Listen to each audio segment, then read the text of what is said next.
Hi, Jesseb here. Let's take a look at finding duplicates.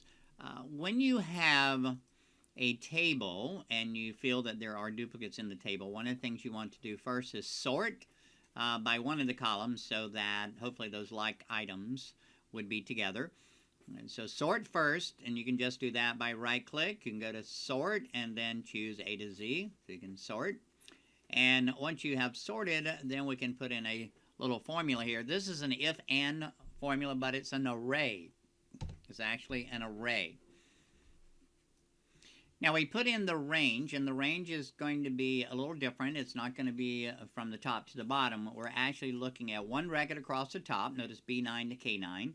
And then we're going to compare it with B10 to K10. So that's the key of sorting, is because we want to put the like records hopefully together, so this comparison will find the duplicates. Now, of course, because it is an if, we need our value if true, and the value if true is, of course, going to be dupe. And, of course, if it's false, then what we want is we want it to actually say that it's unique. So it is a unique record. And then, of course, we need to close parentheses. Now, at this point, you do not press enter. Remember, this is an array formula. So at this point, we need to hold down the Control, Shift, and Enter. Press them together. You'll notice it says unique. Now, look up at the top. You'll notice there are curly parentheses at the beginning and at the end of the formula. That alerts you to the fact this is an array formula. Now, we double-click the autofill to copy the formula all the way down. And you know, whoops, right there we have a duplicate. So we have duplicates in here.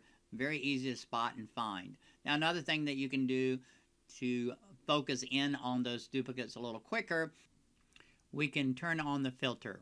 So I go up and click on the filter, and it turns on for your table. We click the down arrow here for this column.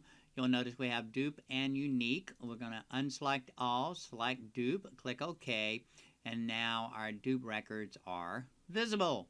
So we know which rows to delete very quickly and easily, but it's another way to separate.